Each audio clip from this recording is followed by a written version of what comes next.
No niin. Hei, tervetuloa vielä kaikille Hyvinvoiva ihminen 2.0 webinaariin.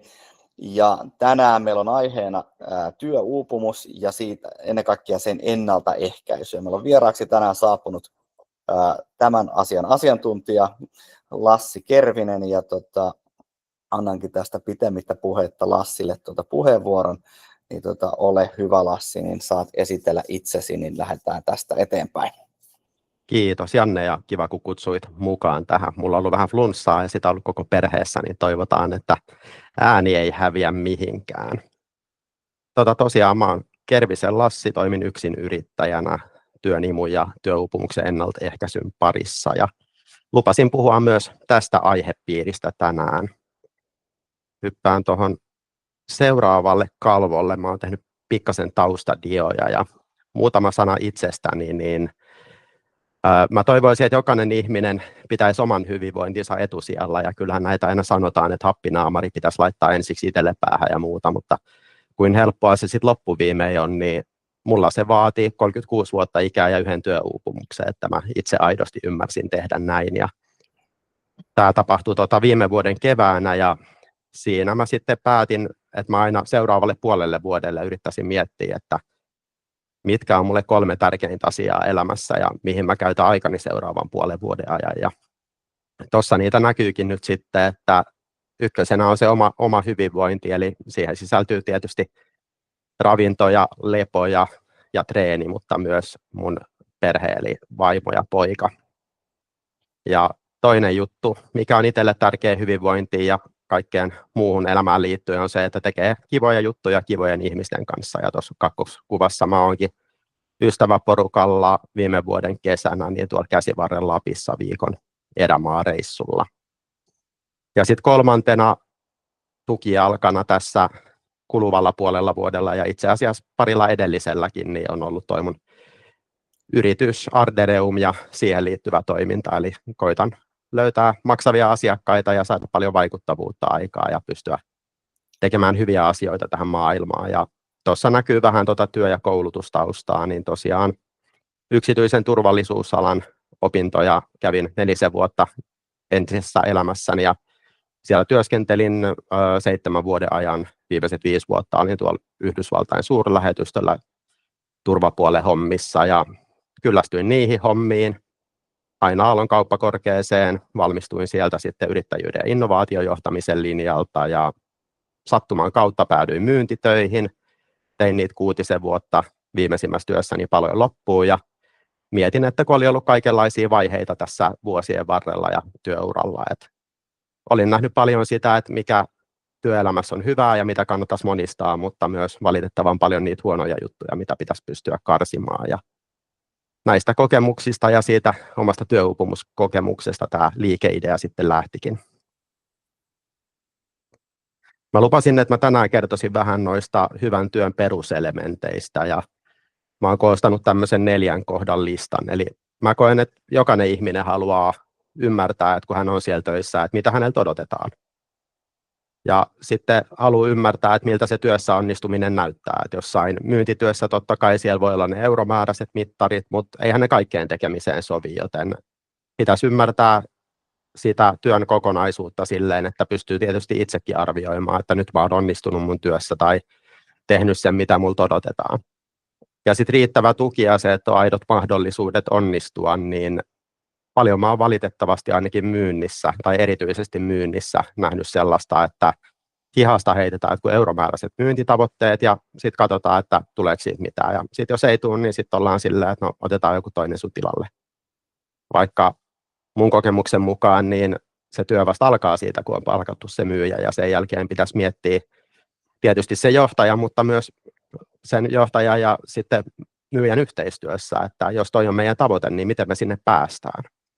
Ja tietysti tätä dialogia pitää käydä jatkuvasti ja jos ihmiset ei keskustele keskenään, niin eihän ne sitten ymmärrä toisiaan ja jos ne ei ole avoimia niissä keskusteluissa, niin ei sekään auta sitä ymmärryksen syntymistä. Mutta hyvä on vasta se, että arki toimii, joten miten me päästään sieltä hyvästä loistavaksi. Siinä on tärkeä kysymys.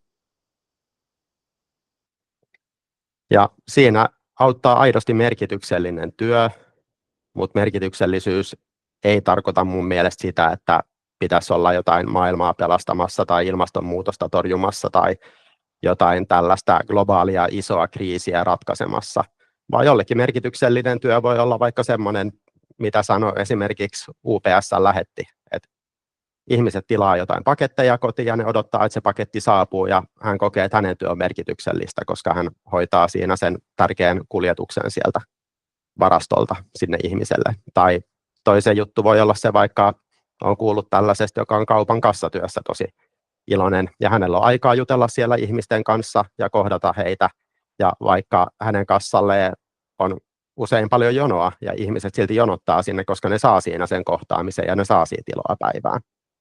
Eli merkityksellisyyttä niin voi olla hyvin monenlaista. Ja sitten se, että pystyy käyttämään vahvuuksiaan, niin kyllähän jokaisella ihmisellä on omat motivaatiot ja omat vahvuudet ja näin, niin mieluumminhan niitä käyttää, kun sitten tekee jotain sellaista työtä, mistä selviää, mutta mistä ei oikeasti ole kiinnostunut.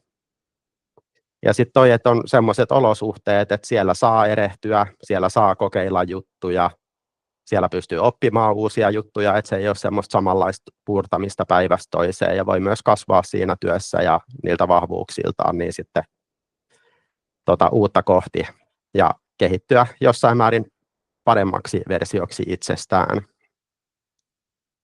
Ja sitten se ylipäätään, mikä mulle nousee monesti esiin, kun keskustelen ihmisten kanssa, että siellä työpaikalla olisi lupa olla kokonainen ja mitä se käytännössä tarkoittaa, niin esimerkiksi kun mä uuvuin mun edellisessä työssä, niin mulle tuli ihmiset sanoa silleen, että hei, et kiva, että sä oot tullut takaisin ja ymmärsin, että sulla on ollut vähän vaikeaa, mutta et mitä jos sä nyt vaan tekisit sun työs ja lakkaisit välittämästä ja heittäisit noin sun periaatteet ja arvot pois ja niin poispäin, niin eihän mä silloin ole kokonainen, jos mä en työpaikalla ollessani niin välitä ihmisistä mun ympärillä tai mun työstä tai siitä, että se työ olisi jotenkin arvojen mukaista. Ja mun mielestä siinä ei ole mitään järkeä, että mennään töihin ja käännetään vaikka tunteet pois päältä työpäivän ajaksi ja sitten koitetaan illalla olla rakastava kumppani tai vanhempi tai mitä ikinä, niin ei se ei vaan toimi.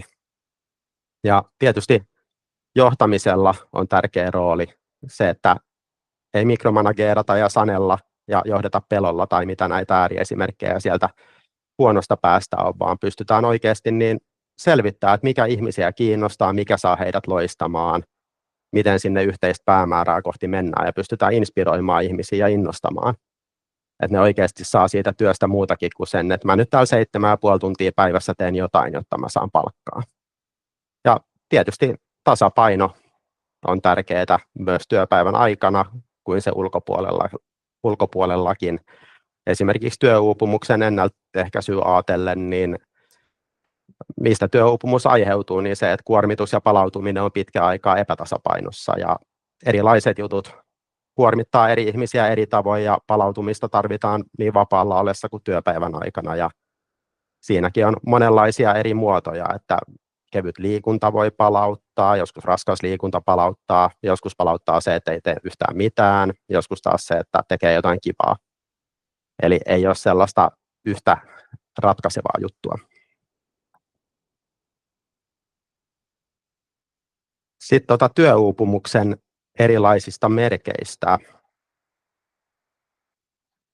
Mä kerron tämän vähän oman tarinan kautta ja vaikka tässä nyt pystyy ehkä poimimaan jotain yksittäisiä työsuhteita tai näin, niin mä kerron vähän sieltä sun täältä, eikä se oikeastaan ole olennaista, että missä näitä juttuja on tapahtunut, mutta mä jossain vaiheessa löysin tämmöisen 5 portaan mallin työuupumukseen liittyen ja käytännössä kun aloitetaan tuosta vaiheesta 1, niin on semmoinen kuherruskuukaudeksi sanottu vaihe, eli on alkamassa tai alkanut joku uusi työ ja siitä ollaan tosi innoissaan ja jos jotain huonoa tulee vastaan, niin ajatellaan vaan, että toi on joku pikkujuttu ja sivuutetaan se ja näin. Ja sitten kakkosvaiheessa, niin jos se kokonaisuus ei ole tasapainossa, niin alkaa olla sitä stressiä ja huomaa, että hei, että tuosta mä en oikein selviä ja tuohon mä en saa apua ja toi kuormittaa liikaa, mutta sitten usein saattaa olla silleen, että no mutta tämä kuuluu tähän hommaan ja nyt vaan purraa hammasta ja mennään eteenpäin. Ja kolmosvaiheessa alkaa sitten stressi jo kroonistua ja huomataan, että voi olla erilaisia oireita,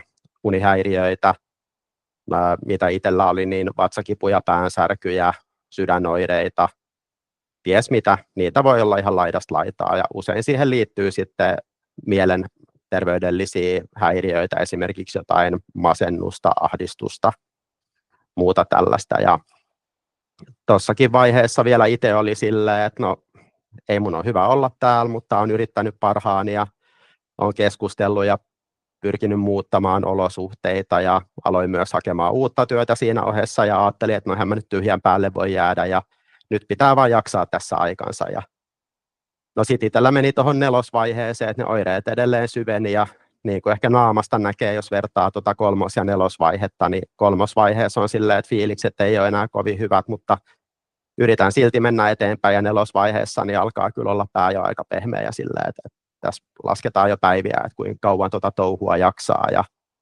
siinä vaiheessa mä itse sitten läheisten tuella ja neuvojen pohjalta niin vedin hätäjarrusta ja menin juttelemaan työterveyslääkärille ja sain sairauslomaa ja niin edespäin. Ja onneksi se mennyt tuohon 5. vaiheeseen, mutta tiedän ihmisiä, jotka ovat myös siihen päätyneet ja ne on ollut sitten ihan erikoisia juttuja siellä on ollut, että jollain on ollut, että herää aamulla ja ei pääse ylös sängystä tai että kesken työpäivä huomaa, että ei enää pysty puhumaan ollenkaan.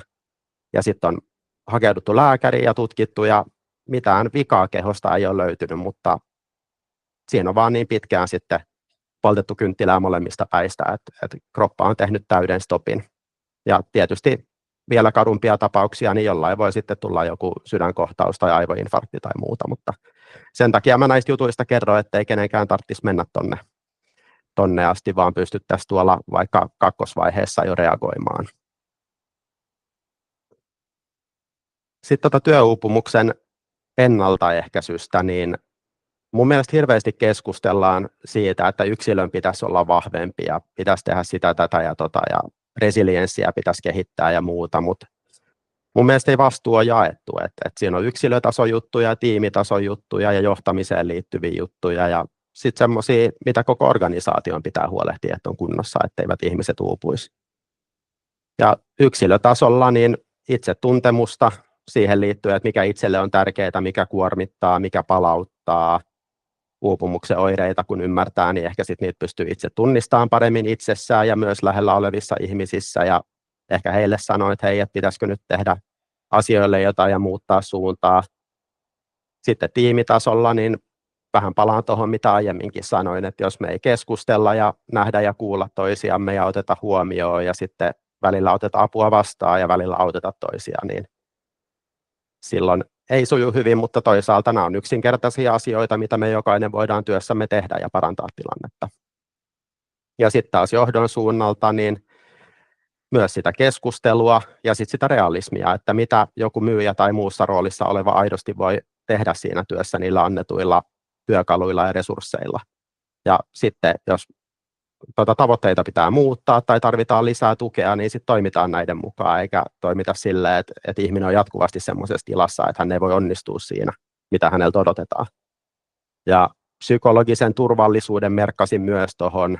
Jotkut ymmärtää sitä väärin silleen, että töissä pitäisi olla aina kivaa ja ei saisi sanoa mitään, mikä tuntuu ikävältä ja muuta, mutta todellisuudessa on kyse siitä, että ihmiset voivat puhua avoimesti ja olla oma itsensä ilman, että niitä vaikka rangaistaan siitä. Ja mikä tästä olisi hyvä konkreettinen esimerkki, niin tuolla Yhdysvalloissa semmoinen pelastusalan organisaatio, oliko joku vajaa 1000 henkeä töissä, niin siellä johto sanoi koko henkilöstön tällaisessa koulutuspäivässä, että me täällä toimitaan silleen, että jos jollain on jaksamisen kanssa haasteita, niin meille saa tulla puhumaan ja mielellään tullaan puhumaan ja me luvataan, että ketään ei irtisanota tai aseteta silmätikuksen takia, että ne pyytää apua ja myös kaikille tullaan tarjoamaan apua. Ja tällä oli suuri positiivinen vaikutus sen yrityksen toimintaan ja ilmapiiriin. Ja sitten vielä organisaatiotasolla, niin kyllä siellä pitää olla joku yhteinen käsitys siitä, että miten siellä toimitaan ja miten vaikka rauhoitetaan iltoja ja viikonloppuja siltä työltä, ettei tarvitse olla 24/7 tavoitettavissa. Ja sitten myös se, että ei vaan puhuta niistä, vaan oikeasti näytetään esimerkkiä ja muuta. Että jos on itse pomon roolissa ja on sovittu vaikka, että 8-18 välillä arkisin hoidetaan työasiat, niin sitten ei laiteta sieltä 23:15 tulemaan sähköpostia tai Teams-viestiä tai jotain. Ja myös organisaation tasolla niin aktiivista vuorovaikutusta, keskustelua siitä, mikä on totta, niin silloin voidaan ehkäistä ongelmia ja muuttaa suuntaa ennen kuin ollaan liian pahassa tilanteessa. Sitten siirrytään pikkasen kevyempään sisältöön. Mä ajattelin antaa ihan tällaisella yleisellä tasolla pari tällaista peukalosääntöä, mitä mä oon itse tässä viime aikoina mietiskellyt. Toinen on tämmöinen, että jos mietitään, että tässä on se, että mitä sun elämässä tapahtuu, ja tässä on se, että miten helposti hyväksyy nämä tapahtumat. Niin se, mitä lähempänä nämä sormet on toisiaan, niin sen helpompaa elämä on. Ja sitten toisaalta niin mulle on tärkeää myös se, että ihmiset tunnistaa, että mitä ne haluaa elämältä ja toimii sen mukaan, koska kyllä sitä kannattaa elää omaa elämää eikä muiden odotusten mukaan, joten mitä todella haluaa elämältään ja miten sitten todella elää sitä elämäänsä, niin mitä lähempänä nämä kaksi on toisiaan, niin sitä rikkaampaa ja mielenkiintoisempaa ja ehkä työelämän kontekstissa niin myös tuottavampaa se elämä on. Usein me kanssa sorrutaan tällaiseen ajatteluun, että mä oon arvokas, jos mä saan jonkun hienon työpaikan tai tutkinnon tai mua kehutaan tai palkitaan tai mitä ikinä. Tai sitten ajatellaan, että on arvokas sen takia, että on vaikka kovapalkkainen tai on jotain ihmisiä ympärillä tai kuuluu joukkoon. Ja nämä on kaikki sinällään arvokkaita, mutta mä koen, että ihmisen arvon ei pitäisi olla tämmöinen ehdollinen asia, että ne olisi tämmöisiä, että sitten kun tai jostain, että nämä asiat tekevät minut arvokkaaksi, koska monet nämä asiat voi kuitenkin viedä ihmiseltä pois. Joten siksi mä haluan tähän loppuun sanoa, että noi kannattaa kaikki heittää pois ja lähteä liikkeelle siitä, että ihminen on arvokas, minä olen arvokas.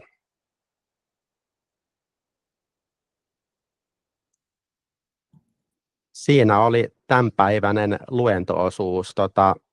Jatketaan Jannen kanssa ja myös teidän kuulijoiden kanssa keskustelua. Ja mut löytää sähköpostin kautta ja linkkarista ja myös verkkosivujen ja Instagramin kautta. Niin matalalla kynnyksellä voi laittaa kontaktipyyntöä ja yhteydenottoa tulemaan, jos joku asia jäi mietityttämään. Kiitos. Hei, kiitos Lassi tuosta ja jatketaan tätä keskustelua tässä nyt niin kuin puhetta oli niin tämän sun teeman ympäriltä ja tuohon noin. Niin, heti tuohon itse asiassa tuohon sun viimeiseen juttuun tai viimeiseen slaidiin, että minä olen arvokas, niin kuin opettiin, mä en nyt muista kuinka kauan siitä aikaa, mutta sanoisin, että siitä on aikaa 7-8 vuotta. Mä olin tuolla ehkä jopa enemmän, niin tämmöisen kaverin tutustuin kuin Johannes Hatsalo Hattunen. Joku saattaa tietää että kyseisen henkilön. Ja Joonas opetti silloin, tai Hatsoloksi häntä kutsutaan, niin opetti silloin, että aamulla kun heräät ensimmäisenä, niin menet peilin eteen, katso itseäsi, hymyile ja lyö kädet kovaa yhteen ja sano kuuluvalla kovalla äänellä, minä olen paras. Se voisi olla yhtä hyvin se, että minä olen arvokas, niin kuin sä tässä. Mutta mä testasin tätä kyseistä teesiä, enkä sano missään nimessä, että se toimii kaikille, mutta sillä oli valtava semmoinen niin kuin energiaboosteri siihen niin sanotusti siihen päivään, että mitä sä ikinä teitkään sen päivän aikana. Kun sä oot aloittanut joka päivä niin kuin tällaisella niin kuin mantralla, että sä niin kuin, vähän niin kuin nostit itseäsi ylös siinä hommassa. Niin, mutta hei, loistava toi, ja mä saan heti tuosta kiinni. Ja jatkan ehkä siitä vielä, että tuohon sulle päin, että omassa työssä niin kun organisaatioita, kun valmennan hyvinvoinnin näkökulmasta, työhyvinvoinnin näkökulmasta, niin usein tulee eteen tämä, että puhutaan työpaikoilla paljon tänä päivänä arvoista. Kyllä, mutta se on, mihin mä oon törmännyt itteni, niin se on hyvin usein vaan valitettavan usein yksipuolista. Se puhutaan sen yrityksen arvoista. Ja sitten me unohdetaan se yksilö, että mitkä hänen arvonsa on. Ja nyt kun me otetaan sitten näitä tiettyjä mekanismeja, minkä kanssa me tässä maailmassa joudutaan väkisinkin pyörimään, eli toisin sanoen meillä on 2 määrettä, meillä on se meidän oma vapaa-aika, millä voidaan tehdä mitä vaan. Sitten me myydään osa siitä meidän vapaa-ajasta nyt työlle, josta me saadaan korvaus, että me voidaan niin sanotusti tätä elämää niin sanotusti pyörittää. Niin se, että kumpi meitä, että ohjaako se meitä niin kuin liiaksi se, että me siellä työpaikalta se saama palkkio siitä, mitä me tämä muu elämä sitten niin vaatii. Miten sä näet tämän? Joo, toi on mielenkiintoinen aihe ja no ensinnäkin tuossa tuli mieleen semmoinen ajatus, että kyllähän suurimmalla osalla firmoista nykyään on jotkin arvot siellä verkkosivuilla, mutta se on sitten toinen juttu, että eletäänkö niitä todeksi. Se on toinen kysymys. Ja sitten toi yksilötasoarvot versus firma-arvot, niin jos ne ei ole yhteneväisiä, niin siinä on konflikti edessä. Joo, ja näin mäkin uskon sen, mutta sitten se toinen puoli on se, että jos vaihtoehtona on esimerkiksi se, että sulla ei ole työtä ja sä joudut elämään niin sanotusti, sä mietit sitä, että miten sä pärjäät siitä arjesta. Ja vaihtoehtona on sitten se juuri se olla vähän epäsopivassa työssä, vähän yrittää sopeutua, tehdä vähän itsellensä omien arvojen vastaisesti töitä tai jotain muuta, jotta sä saat vaan sen niin sanotusti sen palkkasekin, jolla sä pystyt sit sitä niin kuin, muuten sitä elämää niin kuin pyörittää. Joo, ja siis mä näen, että se on ihan ok ja se on välillä myös pakollista ja näin, mutta mitä mä koen siinä tärkeänä on se, että mikä on se suunta. Ja tavallaan, että tuossa työssäkin, missä mä uuvuin, niin mä jäin siihen kyllä töihin pidemmäksi aikaa kuin mikä oli ehkä mun terveydelle hyväksi. Mutta toisaalta mulla oli just se ajatus, että mulla on perhe- ja asuntolaina ja muut, niin en mä voi lähteä niin sanotusti tyhjän päälle, kunnes mun oli sitten pakko lähteä, koska jos terveys menee täysin, niin en mä siinä kohtaa siinä rahallakaan tee mitään. Juuri näin, mutta sitten se on sit mennyt jo niinku kolikon niinku siihen niin ääripäähän, mutta jos sanotaan että miten me niinku kuormitetaan itseämme siinä arjessa, että tehdäänkö me puhutaan merkityksellisyydestä, meillä on paljon muitakin asioita, mitkä on elämässä merkityksellisiä kuin varmasti se työ, ja näin kuuluu ollakin, niin onko se niin sanotusti tasapainossa? Jep, ja yksi vertaus, mitä mä käytän toisinaan on se, että jos ihmisellä on semmoiset työolosuhteet, jotka uuvuttaa, niin jengi on vähän silleen, että no, mutta se on vaan työtä ja tee kivoja juttuja vapaa-ajalla. Mutta sitten jos joku vaikka nukkuu kroonisesti huonosti, niin sanooko joku silleen, että no se nyt on vaan unta ja koita vetää hymyn naamalle, kun menet töihin tai jotain. Juuri näin, tai se ajatus siitä, että jos sä töissä pystyt sen työn suorittaakin vielä niin kuin kohtuullisen niin kuin työn vaatimusten tasossa, mutta sitten sen työn ulkopuolella sä et jaksa tehdä mitään. Niinpä. Ethän sä sellaista jaksa pitkään, koska me kysyttiin aikoinaan meidän asiakkaalta, tai kysytään edelleenkin niin kuin pari semmoista kysymystä lähtökohtaisesti valmennuksissa, ja toinen on se, että mitä sä tekisit, jos sun ei tarvitsisi miettiä rahaa eikä aikaa. Että sulla olisi näitä kahta määrää riittävästi, niin mitä ne tekisi? Niin lähtökohtaisesti muutamia poikkeuksia. Mä voin sanoa, että lähes kaikki vastaa siihen asiaan samalla lailla, ainakin kun puhutaan suomalaisista. Ja se vastaus on, että en lopettaisi töitä. Toinen on, että en tekisi töitä yhtä paljon kuin teen niitä nykyään. Ja kolmas on se, että en menisi töihin siihen työpaikkaan, missä mä olen nyt. Niin. Varsinkin tämä viimeinen pitäisi niin kuin mun mielestä organisaatioita niin kuin, herättää. Miksi, jos ne haluaa tehdä kuitenkin töitä, mutta miksi ne haluaa niin olla meillä, jos ne saa valita kaikista mahdollisista työpaikoista. Mä en muista, kuka sitä tekee sitä tutkimusta. Se tehdään vuosittain. Onko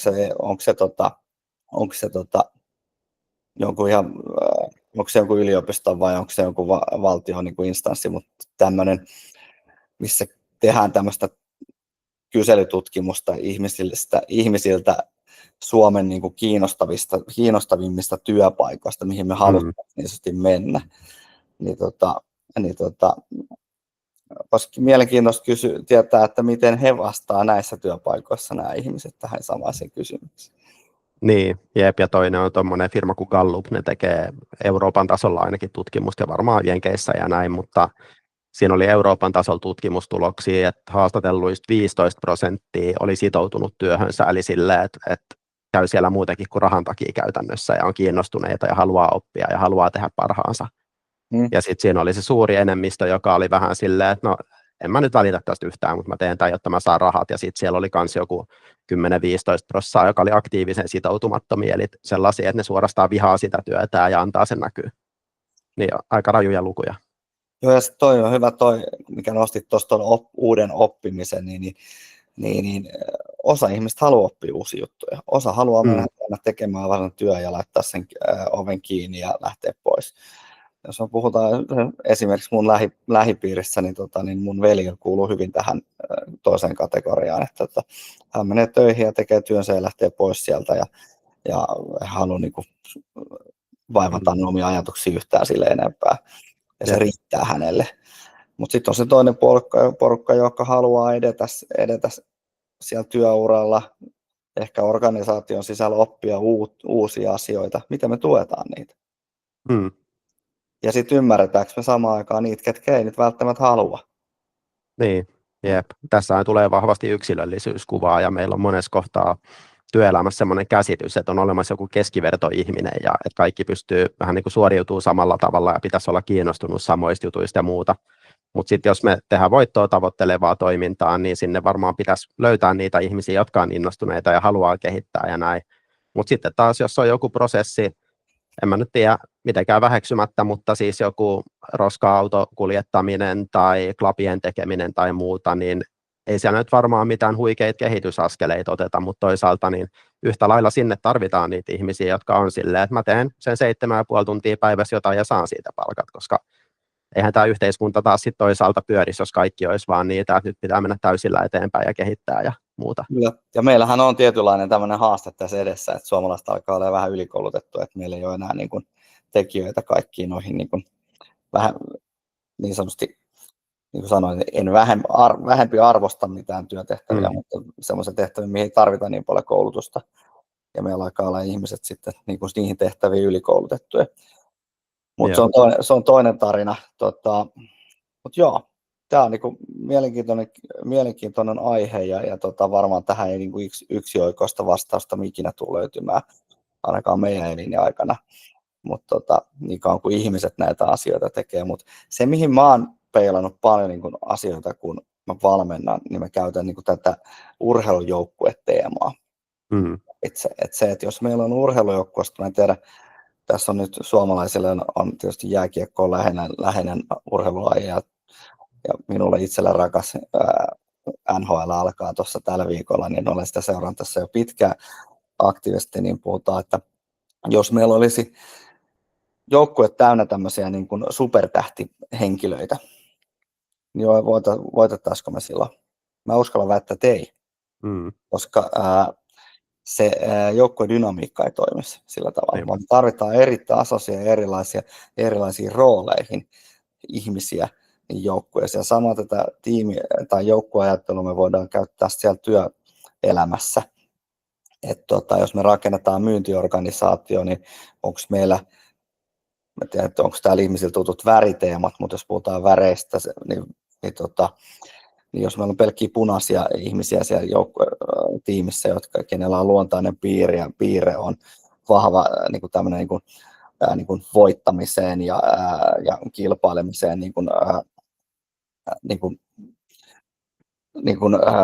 taipuvaisia niin ihmiset, niin sit jos ne pitää tehdä tiimityötä, niin voi olla, että siellä ei ehkä välttämättä ole psykologinen turvallisuus ihan ensimmäisenä niin pöydällä tai semmoinen, että autapa kaveria tuossa noin, että se on enemmän siellä minä.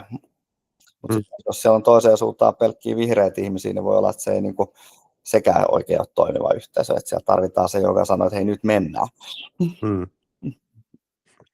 Sä oot tuossa kyllä aivan oikeassa ja tuohon myös törmää aika usein, että saattaa olla jotain sellaisia yrityksiä tai yksikköjä tai muuta, että niillä on joku selvä kuva, että tämmöisiä ihmisiä tänne tarvitaan ja se kuva on semmoinen, että ne on kaikki enemmän tai vähemmän samanlaisia, että sä oot joko muottiin sopiva tai et ole, mutta sitten tutkimustieto kuitenkin viittaa siihen, että monimuotoiset tiimit on tuotteliaampia ja siellä on enemmän hyvinvointia ja muuta ja sitten vielä siihen monimuotoisuuteen liittyen, niin siinä nyt on eri juttuja, mutta siis ihan eri ikäisiä ihmisiä, eri taustoista olevia, eri sukupuolia ja niin poispäin.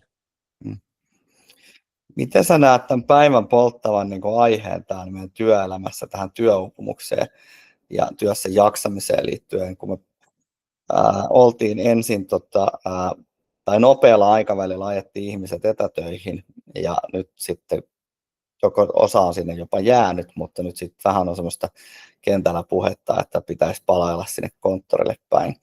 Niin miten sä näet tämän niin kuin maailman tähän teemaan niin kuin liittyen?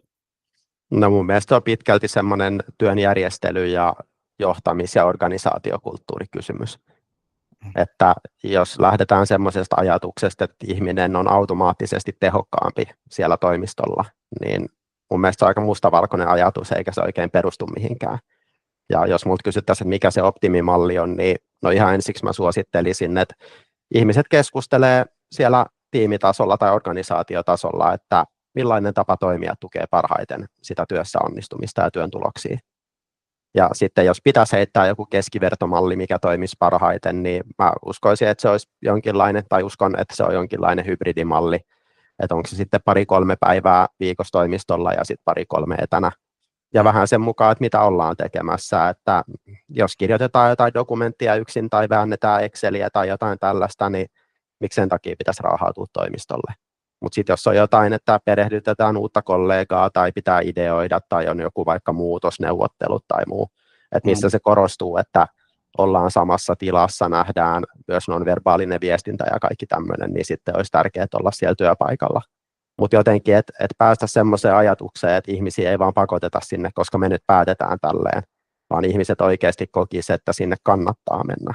Enkä mä nyt tarkoita silleen, että aikuisia ihmisiä pitäisi koko ajan olla jonkun porkkanankaan houkuttelemassa, mutta niin kuin joku kirjoitti linkkarissa eilen, että oli työ, missä työaika oli 7,5 tuntia päivässä ja sitten työmatkat vei 2,5 tuntia. Niin jos tavallaan samaan tuottavuuteen pystyy pääsemään siellä kotona, niin se, että 2,5 tuntia päivässä menee vielä matkoihin, niin on se aika vaikea yhtälö. Joo, mä huomasin itse sen, kun tietysti itse kuulun siihen kastiin, joka siirtyi aika nopealla kädellä silloin etätöihin.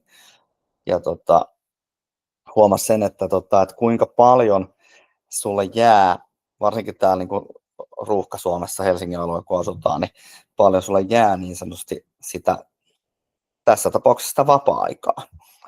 Joka ainakin mulle henkilökohtaisesti oli hyvin merkityksellistä, että mulla on pienet lapset, meillä on paljon harrastuksia, se vapautti enemmän niin kuin tähän puoleen.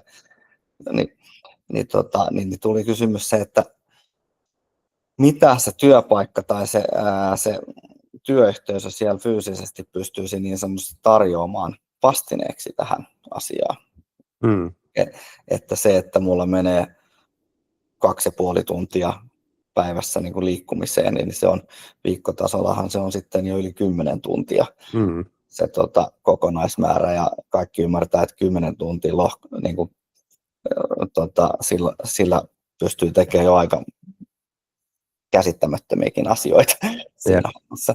Mutta sitten tietysti tai ainakin se, että toivoisi, että yrityksiltä olisi paremmin perustelut sille, että aina, että miksi tehdään mitäkin. Että toki mä tiedän, että kun ollaan palkkasuhteessa, niin yritys loppupeleissä päättää, kun se on palkanmaksaja, mutta se, kun tehdään siitä inhimillisyyttä ja sitten myös sitä motivaatiopuolta, joka sitten taas vähentää kuormitusta ja todennäköisesti myös tätä uupumusta sitä kautta, että me ymmärrettäisiin paremmin niitä ihmisten niin kuin muitakin tarpeita kuin pelkästään sitä, että mitä me tehdään siellä työajalla. Miten me voidaan tukea työnantajana sitä ihmisten niin kuin siviiliarkea. Mä otan esimerkin, että siis mä olin hetken aikaa tämmöisessä projektissa, jossa mun piti olla kiinni, ja se aloitettiin etätyönä, ja sitten yhtäkkiä se ilmoittiin pari viikon, tai taisi olla jopa viikko tai joku tämmöinen, että nyt kaikkien pitää tulla toimistolle ensi viikosta lähtien.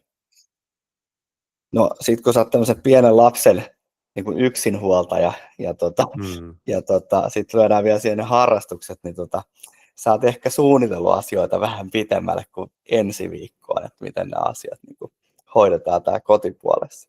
Ja siitä tuli ihan hirveä stressi ja niin kuin kuormitus, ja jopa itse asiassa lyödään suoraan, että niin ahdisti se ajatus siitä, että miten mä nyt teen, kun lasta ei ole opetettu ollenkaan, että miten hän nyt selvii kouluaamun, miten hän se tekee iltapäivät, kun ei ollut iltapäiväkerhoa sovittu hänen kanssaan. Yhtäkkiä sun pitäisi niin kuin ensi viikolla häipyä täältä niin kuin johonkin toiseen paikkaan, jolle lapsi on yksin täällä. On siinä melkoinen yhtälö selvitettäväksi ja sä oot ihan oikeassa siinä, että kyllä työnantajalla on se direktio-oikeus, mutta sitten vaikka jokainen, jolla on pieniä lapsia, niin tietää, että kuinka hyvin se toimii perusteluksi, että joku kysyy, että miksi nyt pitää tehdä tälleen, ja sitten vastaa, että kun mä oon aikuinen, niin mä sanon nyt näin, niin sen takia pitää tehdä, niin ei se töissä sen paremmin oikein yleensä toimi, että jos asiantuntijoita johdetaan ja sanotaan vaan niille, että koska mä oon johtaja ja mä käsken. Juuri, ja sitten tässä ehkä se tulokulma oli just se, että mikähän ei muuttunut niin kuin työtehtävien näkökulmasta, että sitä samaa työtä oli tehty 3 vuotta, niin. Nyt sitä ei voisi tehdä enää kuun tulemalla sinne toimistolle. Niin. Toinen vaihtoehto, mikä otan myös esimerkin tähän näin, niin tämmöinen niin sanotusti tämmöinen niin johdolla tämmöinen niin sanotusti ylisuojeleva niin sanotusti omasta siitä niin kuin työstä tai lähinnä yrityksen niin kuin tekemisistä ja ehkä jostain salaisuuksia, jotka ehkä välttämättä ei ole edes salaisuuksia, niin olen ollut nähnyt tämmöisen yritysorganisaation, jossa tehtiin myyntiorganisaatio kyseessä. Tehtiin B2B-myyntiä ja puhuttiin kenttämyynnistä, niin siellä ihmiset menivät asiakkaalle tuonne niin kuin pitkin Uuttamaata. Sitten tuolla jossain maakunnassa yritys X osti sitten palvelun tältä myyjältä, kuka sinne sitten ikinä tulikaan paikalle. Niin tämä myyjä ei pystynyt kirjaamaan sitä myyntiä, koska heidän asiakashallintajärjestelmään ei päässyt sen yrityksen muualta kuin sen yrityksen omasta IP-osoitteesta, eli toimistolta. Niin sitten mä kysyin sitä, että onko tässä mitään järkeä että tässä niin kuin hommassa, että mitä te pelkäätte? Nämä ihmiset, jotka elää provikkapalkalla, niin ne käyttää hirveän määrän päivässä aikaa siihen, että ne ajaa toimistolle, että ne voi vaan kirjata ne kaupat. Ja sitten puhutaan siitä kuormituksesta, että kenen etu vai kenen niin kuin haittaa. Mä sanoin, että tässä ei ole hyötynyt kukaan tästä hommasta, mutta me ylistytään helposti tämmöiseen niin kuin mikromanageeraamiseen ja tämmöiseen, niin kuin, me ei niin kuin nähdä, että niin kuin, ollaan semmoista niin lasikuutiosta, me ei nähdä, että oikeasti että ne rakentaa itse näitä esteitä tälle, että nämä ihmiset voisivat niin tehdä homminsa niin kuin sujuvasti tai puhumattakaan siitä, että se yrityskin voisi ehkä kasvaa. Uskoisin varmasti, että kasvaa, että ne kauppojen tekeminen versus se, että se ei ole fiksu, että jos asiakas on tuolla jossain vaikka Vihdissä, niin sitten se myyjä lähtee ajamaan sieltä Vihdistä Helsingin keskustaa, jotta se voi tehdä sen kaupan ja lähteä sen jälkeen Saloon. Joka oli jo valmiiksi puolessa matkassa siellä niin sillä hommassa. Mutta tämä on niin yksittäisin keissejä, mutta se, että jos jotain saa herätystä, että miettii niitä, että onko se mikä on oikeasti tarpeellista ja mikä ei. Niin ja se, että kun jotkut sanoivat, että pitää saada ihmiset toimistolle, kun ei me tiedetä, että tekeekö ne siellä kotona töitä vai peseekö ne pyykkiä vai mitä. Niin eikö niillä ole sitten määritelty noita perusasioita, että mitä heidän työltä odotetaan ja miltä se onnistuminen näyttää. Et jos se ei tavallaan näy missään, jos oletetaan, että jengi vaan makailee siellä kotona ja pesee pyykkiä, niin tarvitaanko niitä siinä firmassa töissä ylipäätään? Ja se ongelmahan on siinä, että suomalaisessa yhteiskunnassa me ei ole edelleenkään, tai siis meidän koko elämä on täällä Suomessa rakennettu pitkälti siihen, että me vaihdetaan aikaa rahaa. Eikä siihen, että me lasketaan enemmänkin tuloksen. Mä oon itse ollut 18 vuotta yrittäjä ja mulla on ollut vuosien aikana, niin mulla on ollut ehkä 30 ihmistä, ketkä on ollut mun niin kuin organisaatiossa tehnyt jotain hommia. Ja mä en ole ikinä oikein ymmärtänyt sitä, että joku tulee sanoa, että no monta tuntia mun pitää olla työpaikalla. Mä sanon aivan sama, kuinka monta paljon sä oot täällä paikalla.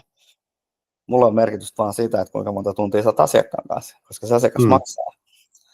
Ja sitten se, että jos joku on nopeampi, ja tästä tulee tähän työuupumusjuttuun mun mielestä, jos joku on tehokkaampi, pystyy tekemään asiat nopeammin, niin mä näen sen, että sittenhän tälle työnnetään lisää tehtäviä, koska se on nopea. Se pystyy tekemään näin. Sitten me ollaan sitten hirveän kiinnostuneet siitä, että peseekö joku kotitoimistolla pyykkiä samaan aikaan. Mä sanon, että hieno homma, jos pystyt pesemään pyykkiä. Jos sun siinä menee, jos sun työaika on siitä kiinni, niin sitten kannattaa miettiä, että missä ne oikeasti ne ongelmat. Siitä ei mene montaa sekuntia, jos sulla menet avaamaan pyykkikoneen luukun ja sä oot samalla, sulla menee enemmän aikaa sen, kun sä käyt vessassa. Niin. Tai sä käyt keittää kahvin itsellesi. Niin, ja siis, anteeksi jatkamaan. Ja siitä mä oon enemmän kotitoimista huolissaan se, että istutaanko me koko päivä siinä tuolissa ja nostaanko me sitten ylös. No sepä. Kuin se, että tehdäänkö me nyt niinku koko aika 100% koko aika sitä työnantajan velvoittavaa tehtävää. Tehdään. Jep. Ja siis aivoterveyden näkökulmasta, niin sehän on ihan absurdi ajatus, että ihminen paahtaisi jotain tietotyötä 7,5 tuntia ja sitten lähtee vapaalle palautumaan. Ja niin. Se, että sitä työtä katkaistaan ja välillä tehdään jotain semmoista, että laitetaan ne pyykit tai viedään roskat tai muuta, niin saa jaloittelua ja saa katkaistua sen tekemiseen ja pystyy paremmalla energialla palaamaan. Ja sitten myös ihan työuupumukseenkin liittyen, että jos on semmoisessa työssä niin kuin mä olin, että tavoitteet heitettiin hihasta ja työssä ei voinut onnistua, niin tämä voi kuulostaa jostain ihan naurettavalta, mutta mulle se, että mä pystyin tekemään niitä muita päivittäisiä juttuja, ole hyödyllinen, eli käymään kaupassa ja hoitamaan pyykkejä ja tiskejä, viemään pojan päiväkotiin ja hakeen päiväkodista, niin ne auttoi mua jaksamaan, koska ihminen kaipaa sitä, että kuuluu joukkoon ja onnistuu asioissa ja tekee jotain hyödyllistä. Et vaikka mä siitä työstä sain sen palkan, niin kun se ei mitenkään muuten ravinnut mua se työ tai tuonut mulle hyvää, niin onneksi mä sain niitä juttuja jostain muualta sentään. No se on aivan loistavaa, että on pystynyt ja sitten se, että oot pystynyt tekemään sen päätöksen. Et ehkä viimeisen kello sen verran juoksee, niin mä otan tähän viimeisenä ehkä aiheena tähän näin esille, että kun me ihmisiä ollaan myös erilaisia niin kuin, motiiveja, miten me toimitaan ja meillä on, mitkä meitä ohjaa. Ja meitä on ihmisiä, joilla on niin kuin, enemmän tämmöistä niin kuin emotionaalista puolta ja toisilla on vähemmän. Mutta enemmän mistä mä oon niin kuin huolissani tässä valmentajana itse, niin tästä ihmiset, kenellä on tämä vahva emotionaalinen puoli auttaa muita ja ratkaista muiden huoli. Se on äärettömän hyvä ja tärkeä taito, sitä mä en sano. Mutta siinä on se ongelma tai haaste, että silloin usein unohdetaan itsemme. Ja jos käytetään tätä lentokonetermiä, että käytetään, että happinaparit putoaa sieltä naamalta ylhäältä ja pyydetään laittaa naamalle, niin sielläkin sanotaan aina, että laita se ensin itselle, koska sä oot hyödytön auttamaan muita, jos et sä itse voi hyvin. Niin se, että tämmöisissä, jos sä tunnistat itsessäsi tämmöisiä piirteitä, tämmöisiä emotionaalisia ja vahvoja tämmöisiä niin kuin mun auttamisen haluja, niin muista välillä pysähtyä siihen, että hei, miten mä itse voin, ja siihen sun lauseeseen siihen, että mä oon itse arvokas. Mä oon arvokas sellaisenaan, kun mä oon nyt. Mä ei tarvitse tehdä välttämättä niin kuin sitä arvoa luoda sen takia, että mä oon muille hyvä. Se on hyvä sekin, mutta ensin itse asiassa. Onko sulla tähän vielä jotain, niin otan sulta vielä kommentit tähän asiaan. Joo, siis näinhän se on, kuten kuvasit, ja jossain biisissä kanssa sanottiin, että ennen kuin voi pelastaa ketään, pitää löytää paikka, jossa oma pää lepää. Okei, erittäin hyvin sanottu. Hyvä. Hei, mä antaisin vielä semmoisen filosofisen ajatustyökalun, haluaisin jakaa teille kuulijoille. Et mieti sitä, että missä sä haluat olla vuoden päästä. Ja toisaalta, että missä sä oot nyt ja mitä pitäisi muuttua, jotta sä voisit olla siellä vuoden päästä, missä sä haluaisit olla.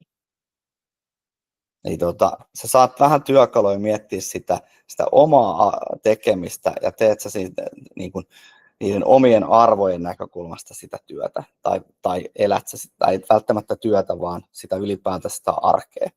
Et missä sä oot nyt, mitä sä haluat olla, missä sä haluat olla vuoden päästä ja mikä pitäisi muuttua tässä niin kuin hetkessä, jotta se tavoite olisi mahdollinen. Mä tiedän, kaikki ei ole mahdollista muuttaa, mutta mieti sitä asiaa. Se voi avartaa ajatusta. Hei, mä otan ton tallennuksen tuosta kohta pois. Sitten otetaan kysymyksiä, jos sieltä tullut. Chattiin ei ole ainakaan nyt kukaan laitellut tuolla. Mutta sen verran tähän mainostan eteenpäin, niin 2 viikon päästä Hyvinvoiva ihminen 2.0 webinaarit jatkuu. Ja silloin meille tulee erittäin mielenkiintoinen vieras tuolta itse asiassa maapallon toiselta puolelta saakka. Ja silloin itse asiassa esitysaikaan tästä poikkeava oli kello 9 aamulla. Siirtyy 2 tuntia aikaisemmaksi nimenomaan aikaerosta johtuen. Ja meidän vieraaksi tulee ravintoloitsija, ruokamaailman huippu Tomi Björk Australiasta. Tomi tulee kertoa omaa tarinaansa, intohimosta siihen ruoan tekemiseen ja siihen, mitä hän tekee. Ja toivottavasti hän tulee myös jakamaan meille semmoisia hyviä, makoisia vinkkejä, mitä me voidaan kotona herkutella omia suitamme terveellisesti. Mutta ennen kaikkea tervetuloa kaikki myös silloin mukaan. Siihen tulee ilmoittautuminen aukeaa viimeistään huomenna, toivottavasti vielä tänään, mutta huomenna viimeistään, niin laittakaa sinne niin kuin tikettiä sisään, niin pääsette myös sitä katsomaan. Tämän jakson tallenne tulee tuonne YouTube-kanavalle, että pystytte sen myös jälkilähetyksen katsoa sieltä uudestaan. Ja Hyvinvoiva ihminen 2.0 webinaarit jatkuu siis 2 viikon päästä sitten Tomin vierailulla, ja nyt otan tallenne pois, niin sitten toivotaan niitä kysymyksiä.